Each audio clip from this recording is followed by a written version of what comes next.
having a 10, 15, 20-second pause. But even saying things like, where was I going with this? And then what did you say? You left something, was it like Darwin? You left that hanging. Lovely phrasing, just off the cuff.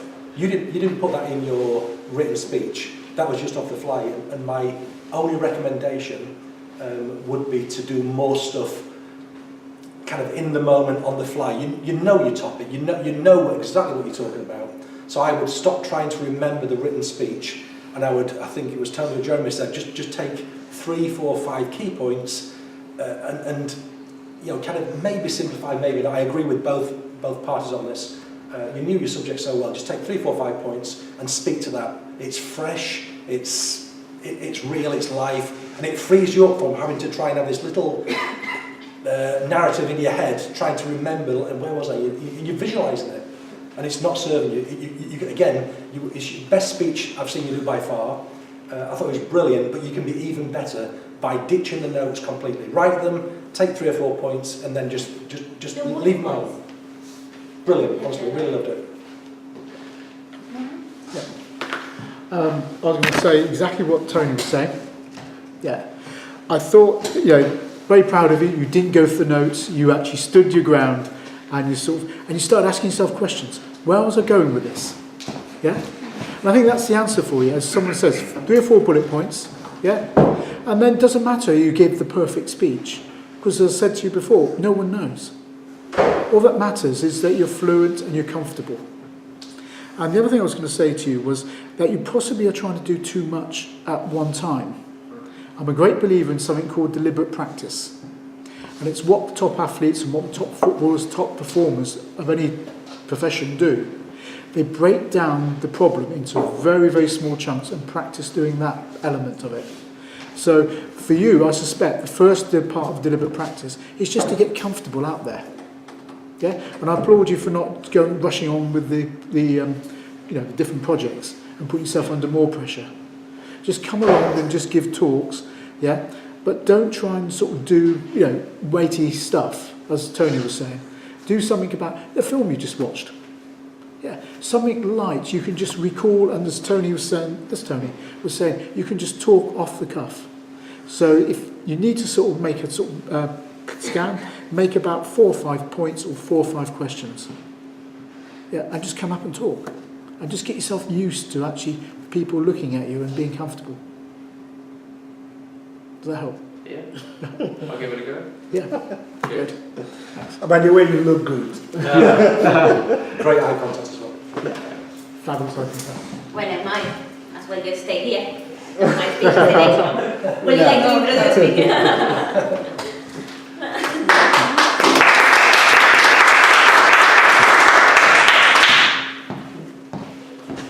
Yeah, congratulations. I wish I should be doing that now. I don't have to do speeches from projects, but just take the opportunity and the advantage you've got here to speak. I think that is something I'll take from you. Yeah, the misery of consciousness. That was wonderful, and I think you always do better than your best anyway. Ladies and gentlemen, I want to introduce somebody very, very interesting. Someone very, very happy. Someone who has seen an aura of gratitude. She's always everywhere, and she kind of rubs off on people when she's around. She's always a joy to be with. And for those of you that have a phone number, and she's on your WhatsApp, have you seen the picture she used there? A wonderful, lovely wedding picture, herself with her husband. And those smiles were excellent. I still try to look at them every morning. One thing I'm grateful for. She started from speech 1, not quite long, and today she's doing a night speech to persuade with power. The project is actually to convince people to buy your idea, how you can try to make people come into what you say by using all the skills you have learned from 1 to 8 in doing speech 9. Introduce, ladies and gentlemen, with a wonderful round of applause, and she's going to speak from 5 to 7 minutes. Estella.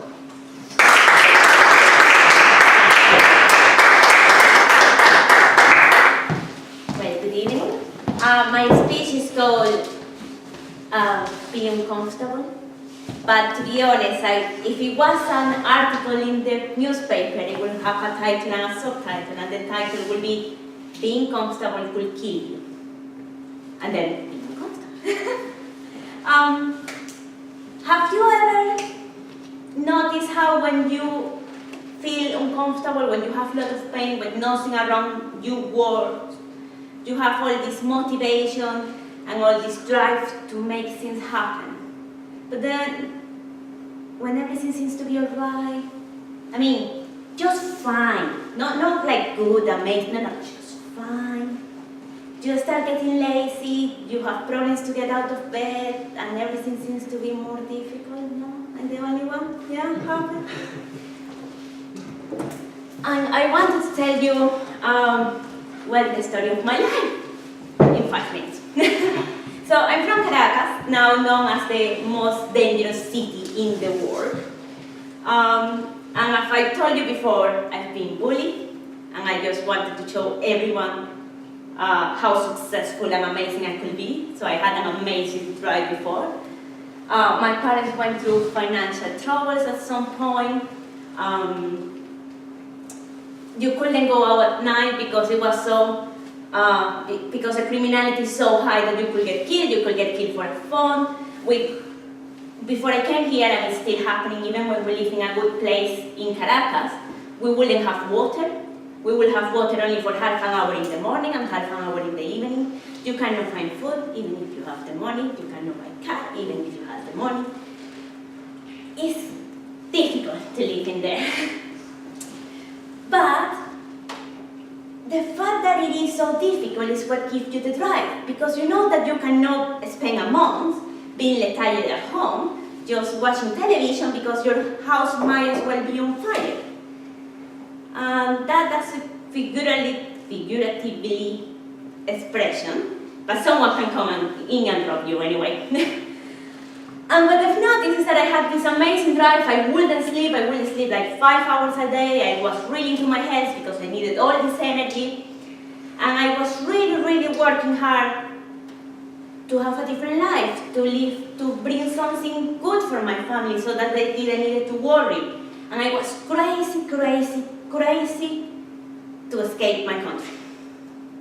And so I did.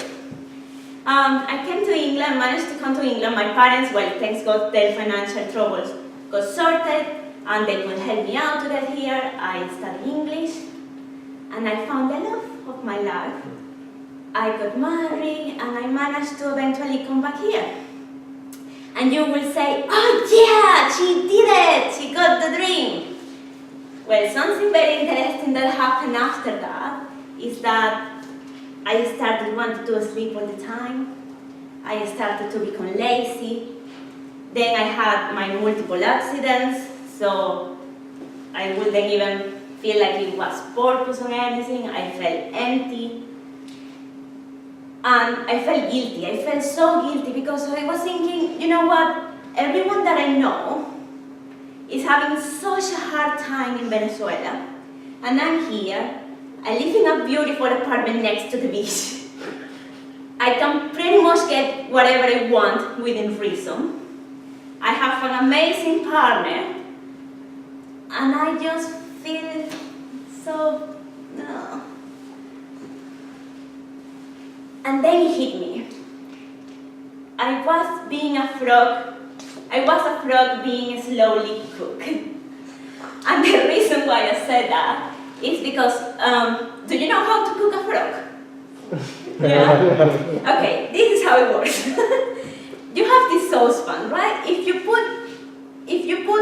try to put the frog alive into boiling water, it will immediately jump out of it, and it will be pretty difficult to cook it. So what you do is that you take the saucepan, you put cold water, and you put the frog in while the water is still cold. So the skin of the frog will start warming up and adapting to the temperature at the same time that the water is changing, and eventually the frog will die once the water boils without realizing it. And that's how you cook a frog. And I realized that's what's happening with me, and I think that's what happened with many of us.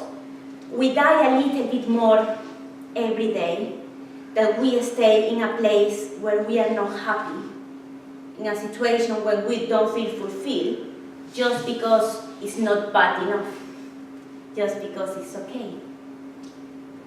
And then I was wondering, like, and what happened with all the dreams, and what happened with all the ambitions and all the drive that you had before?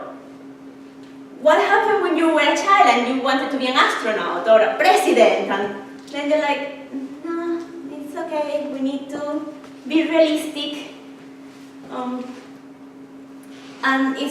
I just started thinking, and I just realized that we need to get uncomfortable.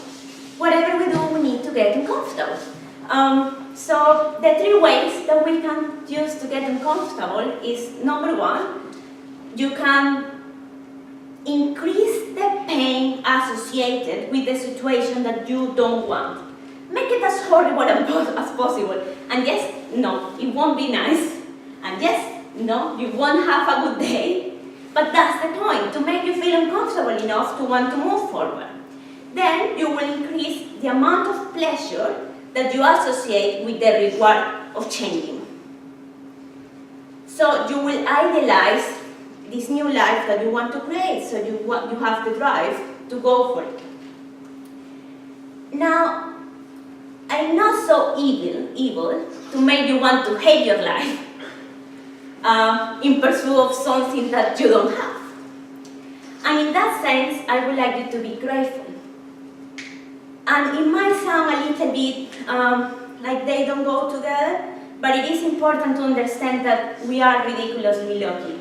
And so many people in life don't have the opportunities that we have right now, right here, every day. So the second point, that was the second point, be grateful. And the third point is just to practice being uncomfortable, because as everything, it is a muscle and you can practice it. So some things that you could do to practice being uncomfortable is to take cold showers every day. Believe me, that is uncomfortable. You could try speaking with someone who you don't feel right speaking, making that call that you don't want to do, expressing your feelings, speaking in public. Just make sure that what you do every day, you get uncomfortable. So that when the moment of putting the work in for what that you want to achieve, you don't struggle that much with having the work done. So basically, I just wanted to invite you today to get uncomfortable. And how to do it? Increase your pain right now. Increase your pleasure to change. I want you to be grateful for what you have, because you're incredibly lucky. And just get used to being uncomfortable. You know, get uncomfortable.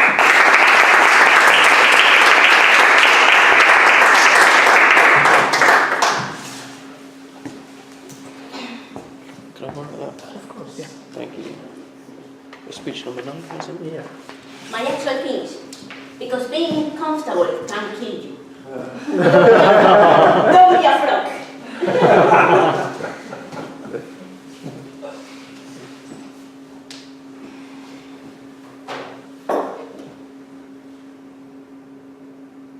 Well, I think that was a really good speech.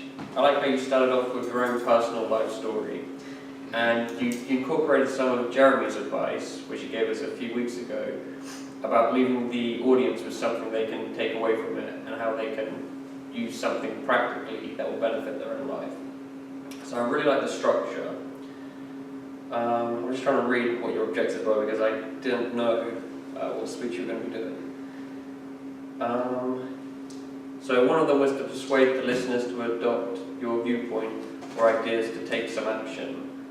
Again, I think you achieved that. Appeal to the audience interests. Yeah, I guess you did. If people were into feeling discomfort, I would say, again, that's another objective that's been ticked. Use logic and emotion to support your position. Again, yep. And you didn't use any notes. I really can't think of anything to offer as feedback actually, because I think you nailed it tonight. Could I possibly get some feedback from other people? Okay. Stella, I really enjoyed the talk. I think that you used a nice space. Quite often you say the sentence and pause for a moment. That was very good. And also I like when sometimes you're going somewhere and then, okay, what I was going to say, like kind of, you know, wake up point for, I don't know, for us, for yourself. So that's good and tactic as well. Don't know what recommendation actually. All speech had sense from the beginning to the end. So no recommendation. Tony. I hated it. You're brilliant. No, I'm joking. I loved it. I really enjoyed it. You look natural and relaxed. Nice kind of gestures, nice vocal variety, nice structure. Only recommendation would be for me. I didn't want to dwell in the pain. I wanted to have an awareness of the pain, but I would like to kind of come out the other side. That would be the only thing. And I love the story about the frog.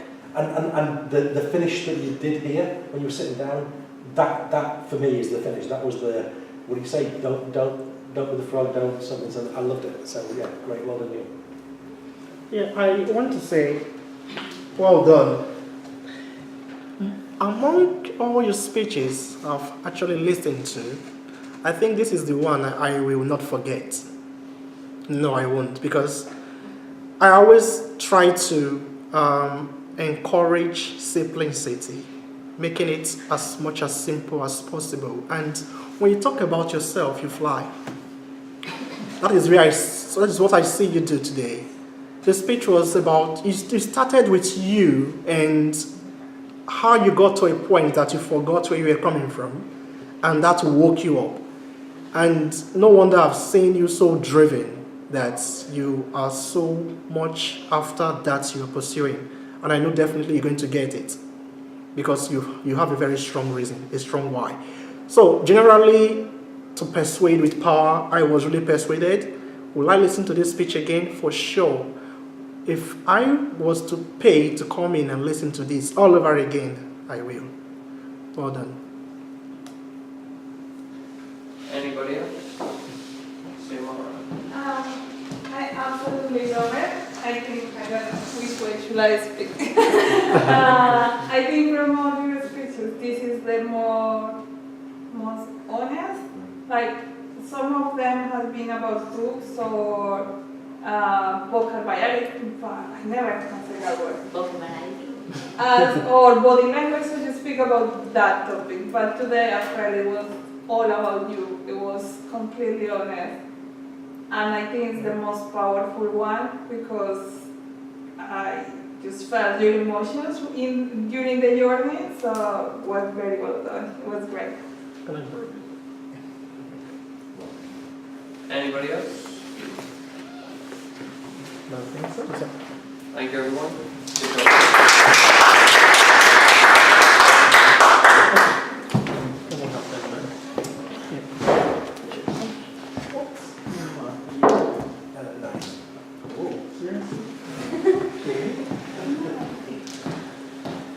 Ladies and gentlemen, please can we give her a wonderful round of applause, please?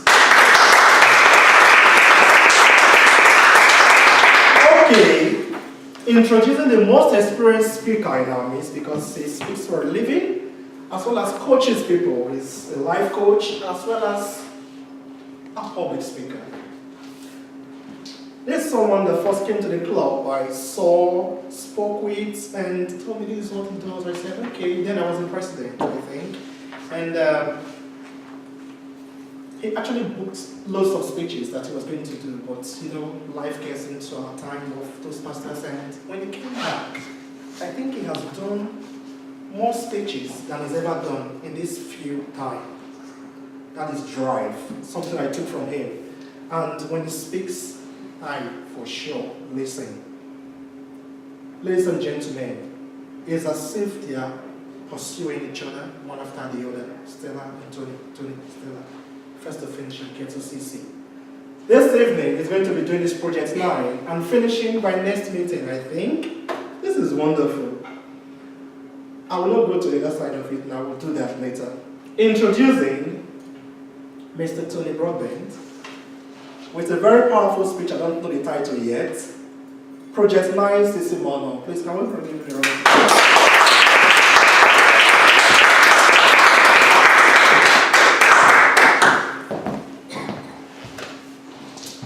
More daring, more adventurous, and more me. That's what I wrote down after my first 5 speeches. There's a part in the book, in the Competent Communicators book, and I think it says something like my evaluation of myself, and I guess yours says the same. And that's what I wrote down, to refine my speaking skills and be more daring, more adventurous, and more me. So, on the kind of back of that, or kind of coming from that place, my number 9, what's it called? Project is called Persuade with Power. I'm not going to do that. Because for me, it would seem inauthentic, it would seem arrogant, it would seem audacious that I can persuade you guys of anything. So instead I'm going to invite with love, if that's okay. Now what does that mean? Well, let me tell you what it means to me. It means I'm going to speak from here and not here. Because here is full of good ideas, it's full of my beliefs. What I'd like to speak with you about tonight is about you tapping into your self. Your real self, not the facade, because we all have one, myself included. But the real you. The you that knows how to be in any situation. It doesn't mean that there's not skills to learn. Is anyone aware of Gary Vee? I guess you all are. Gary Vee? Guy called Gary Vee. Came across from a different country than here. Went to America, did rather well as an immigrant, and I don't have many heroes, but if I did, he would be one of them. He's an inspirational, authentic, he cusses like ridiculous. Every single speech is F-bomb, F-bomb, F-bomb. But there's some value there. And one of the things he said, I was watching a video today, and one of the things he said was, stay in your lane. What does that mean? It means something that I think it was either Tony or Jeremy spoke about talk about your topic. Talk about what you're passionate about. Talk about what you know. And then there's no need for notes. I didn't know the title of my speech, and I now do. It's more daring, more adventurous, and more me. That's my title. It just occurred to me. And it doesn't mean, I could think, well, why wasn't I prepared and beat myself up over that? But this is about inviting with love, is what I said, instead of persuading with power. And by that, I mean, I'd like to invite you to be open to the possibility that you know how to be at your best. And you know how to be at your worst. The difference? What's the variable? You tell me. Ourselves. There's no one else, is there? There's no one else. It's between you and yourself. Has everyone had a situation where they know they can do what, it might be an exam, or a driving test, or a job interview, or a something, that they've not done as well as they know they could? Everybody? Yeah. Not you, but most people. Maybe, yeah. Has everyone had a situation? It could be a party that you've been to, somewhere you're going to, and you may not have been looking to it, or you might have had, again, a job interview, asking a girl out on a date, whatever it would be. And you've performed way, way, way beyond your skill set, way beyond your expectations. Anyone had those? Mm-hmm. Just by show of hands? Most people? You didn't. Again, what's the difference? You've got the same skill set, you've got the same experience, you've got the same genetics, you've got the same everything. What's the difference? What's going on up here? If you expect to be amazing, it's half the battle. If you expect to be shite, excuse my language, but it's true. If you expect to be awful, guess what's going to rock up? The bad stuff.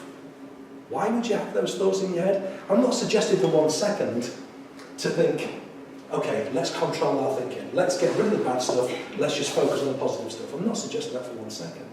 I'm saying if you really, really, really look inside, really look inside, really just reflect. I love the fact that you sat for 10, 15, 20 seconds. You didn't look 100% comfortable, but you were certainly in that direction. You didn't look uncomfortable. But if you sit for 10, 20 seconds and you just think about what you really are. I don't mean your name. My name's Tony. Wonderful. It's not really who I am. I'm a father. That's not really who I am. I'm not husband, but almost-ish husband, partner. I'm a son. I'm all sorts of. I'm a state mindset. I'm all sorts of things. But that's not what I really am. I loved your topic. I keep picking on you, don't I? Keep coming to you. But I loved your topic, consciousness. I mean, how do you describe? How do you talk about in 7 minutes consciousness? I mean, seriously, it's hats off to you. Fantastic. Is anyone getting anything what I'm saying? Are you getting it here or are you getting it here? Both? Can I ask you we've got 2 minutes left.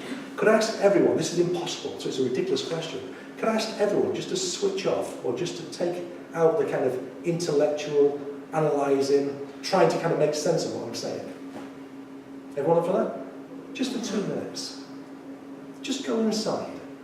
And I'm not saying you close your eyes because we haven't got time, although it would be fun. I hadn't thought about that until just now. That might be another speech. But just kind of go inside and just think about how powerful and absolutely incomprehensible we are as human beings. Just think about what we can achieve. There's no computer on the planet that can do the stuff we can do. Nothing. Nothing. It's mind-blowing. It's absolutely mind-blowing. And yet we tell ourselves these stories and we adopt and wear these labels. I was speaking to a client this morning and she was saying that, oh, I'm really, really shy, and she'd been, I think, depressed and all these different things. And so when she kind of finished with her list of stuff, I said to her, I wasn't being insensitive, I always kind of come from a place of love and support. I said, how's that working out for you? She said, not very well. I said, who'd have thought? It's kind of obvious, isn't it? It's kind of obvious. If we think we're not very good, that's going to be our experience. If we think we're awesome, that's going to be our experience. Nice thing is we get to decide, moment by moment by moment. What's happened in the past can't affect the future, and it certainly can't affect the now. My speech for the last time is called More Daring, More Adventurous, More Me. My invitation to you guys, if you choose to accept the invitation, is to be more daring, more adventurous, and more you. Thank you.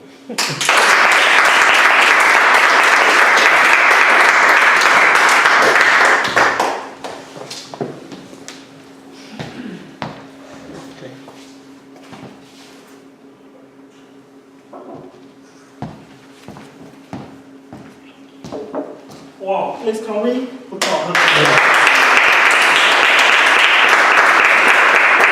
Where am I going to start from? The project was Persuade the Power, and he said he wasn't going to persuade. But that is exactly what he did. I am now more daring. You kind of changed my perception and redirected the entire me to refocus. I went through a very brief self-evaluation,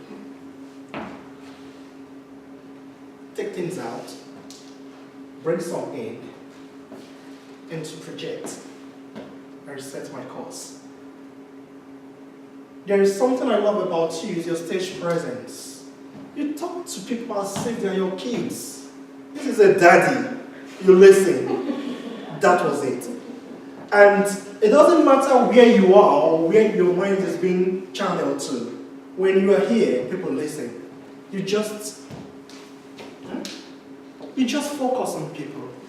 You talk to people. And I really like it when you say you're not going to speak from here, but from here, and you did that. You didn't have a topic for it. But later on, just on the spot, the first thing that came out of your mouth was more daring, more adventurous, and more me. Just to add a little, on his essay on Vital Reserve, William James, he wrote, he said, compared to what we ought to be, we are only half awake. And I think your speech was more actually bringing out how much we are, forgetting about just what we think we are. We are much more than we think we actually are. What is a recommendation? Recommendation, yeah. Because we're speaking from a project, and if you're going to do this speech again, I will advise that you should be a little bit much more organizing because we're speaking impromptu. So if you organize it a little, I think your audience that are receiving from you can benefit a lot because some will be putting down notes and some will be taking down so many things we're talking about. So people will know, yeah, this is an opening and these are the points I need to become more daring, which is 1.1. More adventures are point 2. And point 3 now, which is a very important one, the big biggie, the more me. And to become more me, I first of all have to know the me that I am now in order to become more. So those are the 3 points, then you come to the closing that. But it was a brilliant speech. Any additions, please? Me or Alistair? You. Tony, that was great. I really enjoyed the whole speech and took a lot for myself. It's really hard actually to judge your speeches because you just do it perfectly. You do it for a living, you know what you're doing. Obviously, you know, you are progressing in your own pace and how you want. But nothing really to add because I don't actually see it as a speech, someone who, I don't know, wants to progress. I just take it for myself and I really benefit. So it's a little bit, you know, selfish, but that's how I feel in your speeches. So very good. Thank you for that.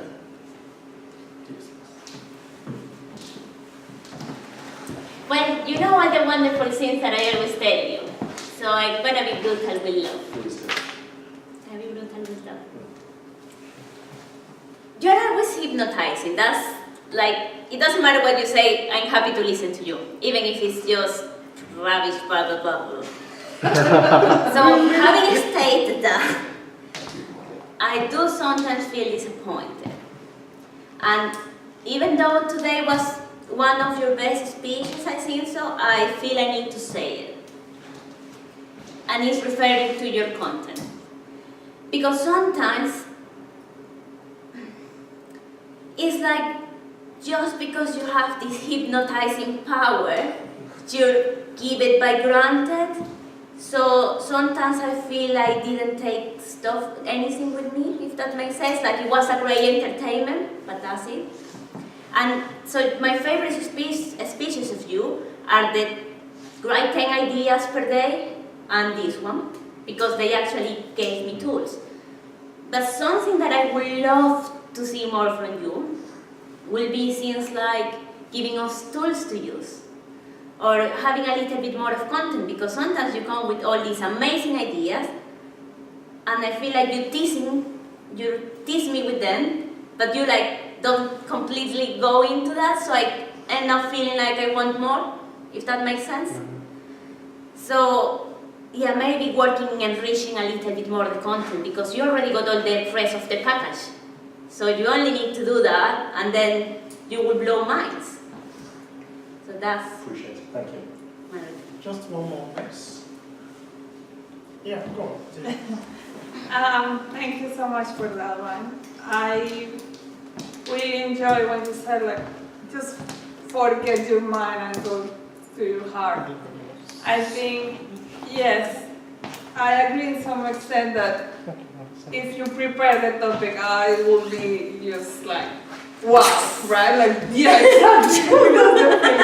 But at the same time, I think if you write the speech, it might not come across as natural and as powerful as it is. I think that's your strength, that you speak from your heart, and I just love it. And the amount of value that I received from that speech, I don't have words to say. It was great. Thank you.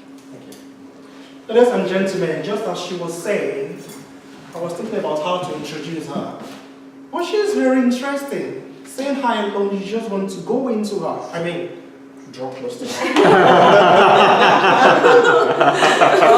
And it's on video. And he wasn't here the day of your orgasm. Yeah, but it's on the video. So, listening to her again today, she's going to do speech number 7. She did her icebreaker in this club, and she did a speech yesterday. and today she's doing another one, number 7. Can we please give Xiomara talking about ADI model a round of applause?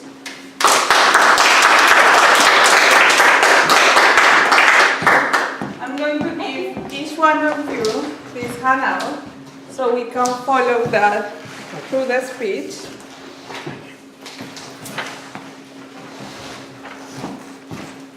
So how is it called again, sir? ADI. I want the colorful one first. So as Tony mentioned, the ADI model refers to each one of these letters. The reason why I want to talk about the ADI model is because this helps me for 6 years. And this gave me the best news today. So let's go to that story. This model was developed in 1970 in US, in the Army, in Florida. How something from the US Army come to my life? Well, we met in 2010. At that time, I started working at a university doing e-learning, which is online education. At that point, I was doing training for students 18, 25 years old. And someone from the learning department told me, well, you are a good graphic designer, but you need to understand better how to create e-learning because it's really powerful. So he introduced this ADI model. So the first letter, the A, means analyze. So every time that you have a challenge or a problem or a project, you first need to analyze. Is it yellow? Oh. I can't be. No, you just started. No, don't worry about this one. We've got time. So you need to analyze what's going on or what do you need to create in this project. In my case, in e-learning, I need to analyze my audience, but we can use that in Toastmaster or in this room as well. So we analyze what sort of topics are interesting for our audience and what sort of objectives we have and what sort of results we need to achieve. Then we go to the D, which is develop, well, the D is design, sorry. So I like the way that it flows because for me, analyze is with my brain, develop is like this side. So if you look at this, it's like having like a watch around. So you start with analyze with your mind and then you design strategies. So the design is thinking about endless possibilities. For example, brainstorming or writing down topics for a speech. It's not doing the speech, it's possibilities. In e-learning, the design is talking about, is it going to be a game? Is it going to be a simulation? Maybe a PowerPoint, maybe an application, so endless possibilities. Then we have the development, and for the development is actually doing. And that's why I like how it flows, because it feels like it is here. So you actually walk when you talk, right? So you develop something, so you engage the designers or the developers, and then you go to implementation or implement. And in this one is when finally the product meets the final user, which is myself giving a speech, for example. You are the final user of something that I analyze, design, and develop. And the final step is the E, which is evaluate. The reason why it's not in the middle of this, but it's in the center, is because you keep evaluation as an ongoing step. So you can evaluate during your analysis, your design, development, or implementation. And you might be wondering, well, why that thing gave you a great news yesterday, or what happened there? Well, I've been using this since 2010 for 6 years, every single day at work, and at my own life as well.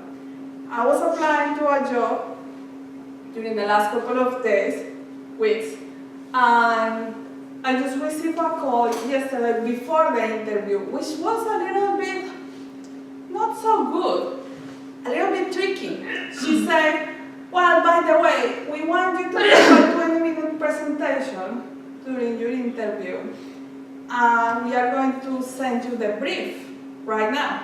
It was 9 a.m., the interview was 2 p.m.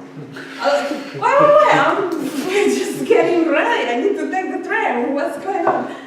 I thought, okay, they might give me a very strong brief about something that I know, so I can do it. The brief was 3 sentences. The brief was a question. How would you develop an e-learning program for a worldwide population about X topic? Anti-aging products. Well, I thought, I don't know, give me more, give me the meat. So I emailed back, where is the information? That's all what you need. So what I did was to call my best friend, which is called Ali. So I go, I really don't know, but I know this guy really, really well. And what I did was, during the train, I just put my laptop in the bag, and during the journey in the train, I just put exactly that in different slides. And I thought, well, let's analyze. Who's going to take this? Let's put possibilities, so design. Let's develop something like ideas. So I thought, let's do a mobile app, because everyone loves apps. And let's talk about the implementation or the feedback that we might receive from them. I went there and I said, I'm not really sure if I'm going to hit the 20 minutes. About half an hour later, I was still talking. And she was like, what? And today they just called me and gave me the offer job. They offered me the job. And I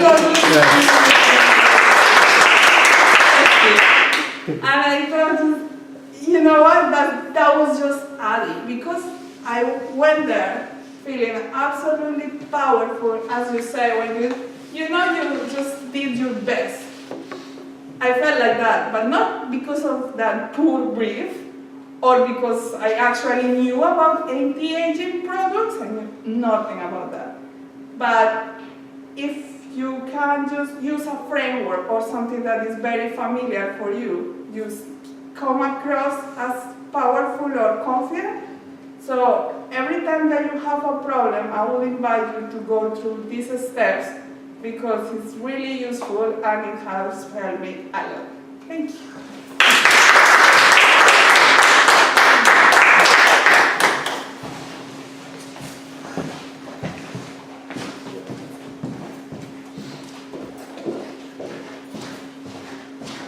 Congratulations on your new job. Thank you. That's fabulous.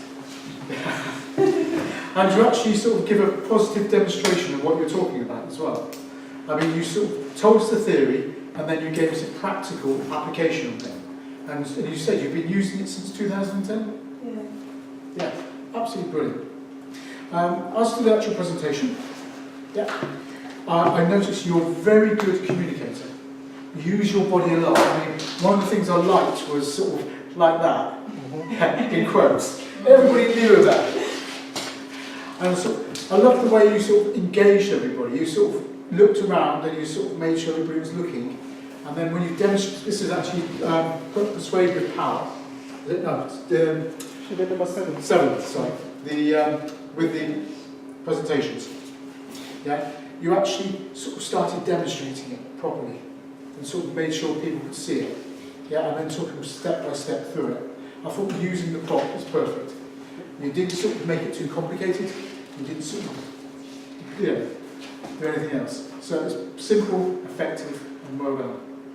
Okay, as for recommendations, I think you had good structure in there. And I think sort of you could have had like an opening sentence, a bit more about it. But again, you did actually have the best news today. So again, you did have a nice hook in there for us thinking, oh, a teaser, something's going to come out later. So I thought that was good. But just a sort of slight intro. But again, nice ending. Yeah, saying, you know, how you applied it. Yeah. And again, great communication skills. Would anybody else like to say something? Sorry? First, that looks awesome. Yeah, they're really good design.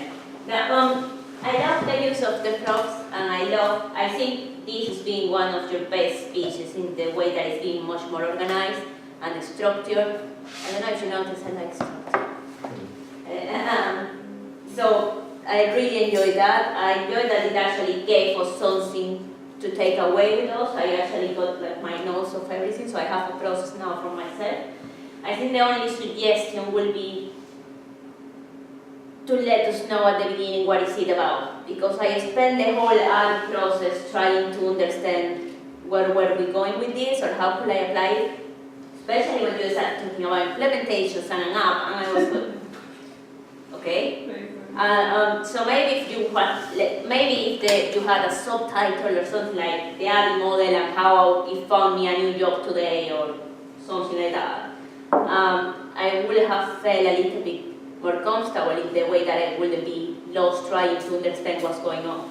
But other than that, yeah, I really, really enjoyed it. I thought it was great. It was refreshing. And even though I loved when you show all your emotions, I was happy you didn't take me long today. I was so happy that you didn't have. So yeah, I think it was awesome. Sorry. Start to finish, absolutely loved it. Absolutely loved it. And I learned something massively that I'm going to implement or incorporate into my talks and things. Is you say a lot with your body without saying any words. And it just hadn't it hadn't occurred to me before to kind of use that in that way. Like you did something, you stood up, and you did something, as well as all these things and different things that you do so naturally and so well. You did something, you stood like that, and then you went, and I don't know what it said, but it said a lot. So I love the way that you use real and facial expressions as well. You did something, again, you went, well, everyone knows what that means. It's like, yeah. But, do you know, I love the little, what am I looking for? The kind of subtle but really powerful gestures that you do. And I think the fact you do them kind of unconsciously, you're not aware of them at all, just adds to it. I think it was your most, I don't know, I just loved it. I didn't want it to finish. I wanted to kind of go on for a few more minutes. I really, really, really enjoyed it. And well done on the job. And I love the fact that you said about the job, we all applauded, and then you just carried on. It was like business as normal, I'm back. I thought it was brilliant. Probably your best speech yet. Really, really enjoyed it. Thank you. Okay.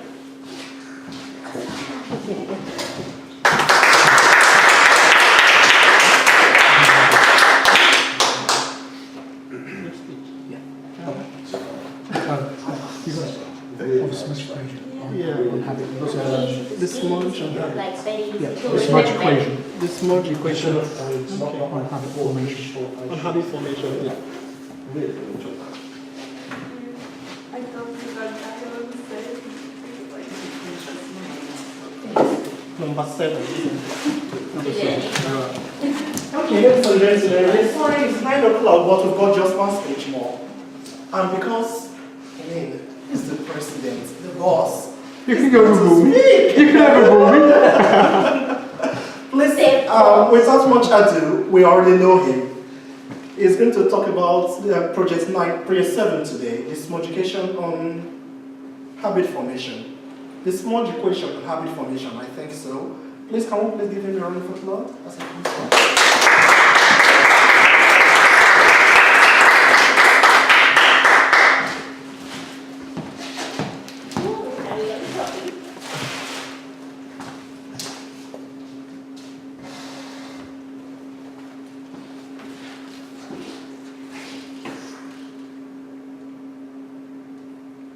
Are you feeling happy?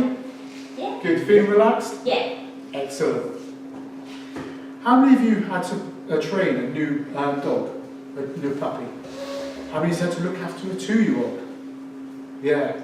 And they're both the same, aren't they? They're into everything.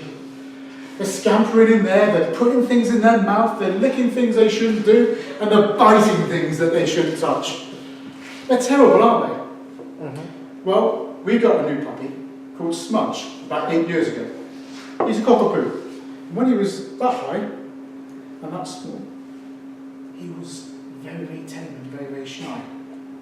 But 2 months later, the terrible twos set in, and so we needed to go to dog obedience, dog training.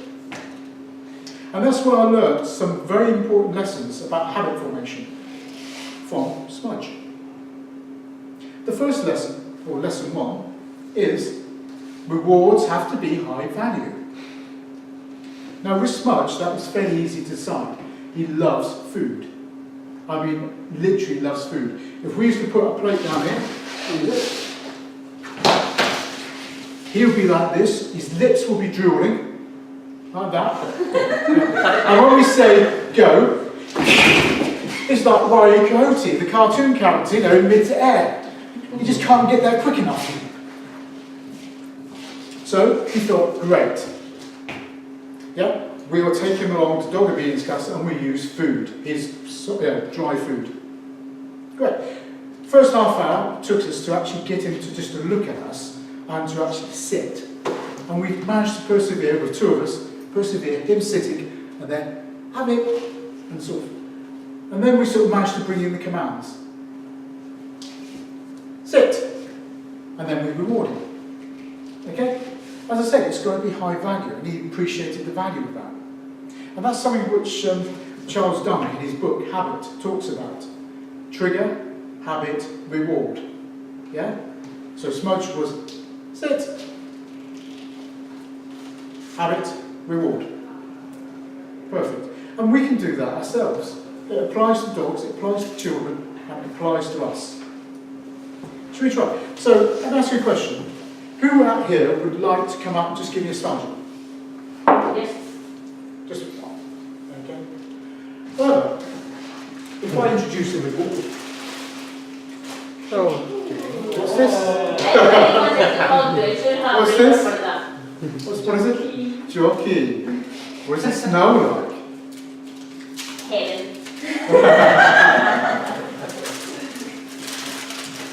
Am I getting, oh look, just like Smudge.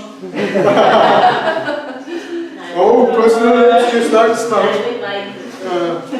So who would like to come out here now for the chocolate? Oh, more hands. Don't worry, you don't have to do it. You can just share it amongst you. Okay, that proves the point. Yeah, like Smudge, he works for food. Yeah, we work for rewards. We like to work for pleasure. So, as I said, rewards have to be high value. Lesson 2 we learned from Smudge was rewards have to be high value. Because 14 minutes into our dog obedience class, lesson 1, we were getting on great guns. He was responding to the sit command, and we were sort of there, sort of getting proud of ourselves. He smells sausages. The woman next to us was feeding her dog chalk-soaked sausages. As soon as he got a whiff of it, that was it. He was over there. He was throwing sits, as they say. And before we could say no, she'd fed him. Oh, isn't he adorable? She'd fed him a sausage. And that was it. That was our training session over. Can you believe that? Just ruined like that. I mean, where was dog's loyalty in this? Man's best friend and all that? No, sausages rule.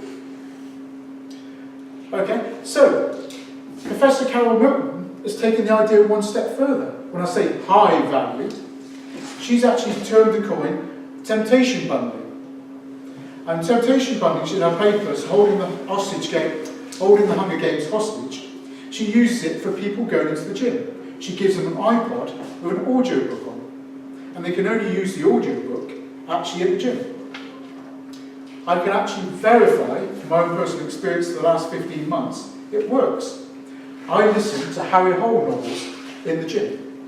And believe it or not, when I've actually got to an exciting part of the story, I've even gone and find myself some more ways to torture my body just so I can carry on listening to the story.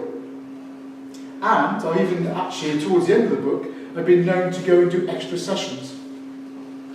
So I can verify that having a unique reward associated with the habit works. Now we're moving on to Smudge, lesson 3.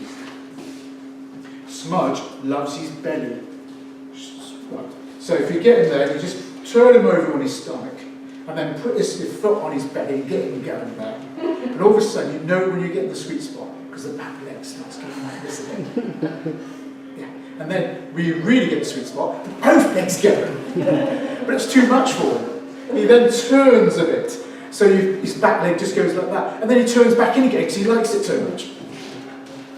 And that's one of the things that we learn from Smudge is that sensual pleasures can be great to actually reinforming the habit. So, on that case, Professor B.J. Fogg of Stanford University Behavioural Lab, on his tiny habits course, recommends at the end of every time you do a habit, even if it's just a tiny step, to give yourself a pep talk. 30-second pep talk in the mirrors, tap yourself on the shoulder, and actually saying, well done, Joan, you should be proud of yourself that you're sticking to this, and that you actually are doing this. Now, I know some of you might be thinking, okay, all these rewards sound great, but I know from past experience that when I take the reward away, I just actually don't do the habit. Does anybody think that? Mm-hmm. Yeah? Well, let me assure you that it does work. But the problem is that people don't give it enough time. The University of London actually found that habits don't take 21 days or 30 days, as a lot of people think. It actually takes between 15 and 127 days, depending on the complexity of the habit. So, drinking a cup of water takes 15 days, but changing your diet takes 127. Now with Smudge, we have to keep on reinforcing these behaviours and these habits. And again, we have to use high-value treats. So the takeaway from this talk is, use high-value treats. But they don't necessarily have to always be chocolate. They can be unique treats that you can only obtain by actually doing the habit, such as in temptation bundling, or some sensory pleasures, like rubbing your chest. Thank you.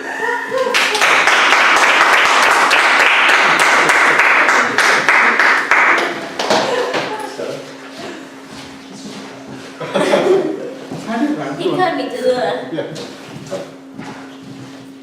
That was absolutely amazing. I just want to mention that I love the way that you put together theory, but without being too much, mentioning too complicated terms or anything. It was really easy. A personal story about training the puppet, but also a personal experience at the gym included an objection as well, with great vocal variety, like high value and all sort of amazing body language. I'm not going to even try to replicate that, but the dog, teasing us with chocolates as well, I think it was brilliant. And the use of humor at the end, it was fantastic. I'm not going to repeat that part.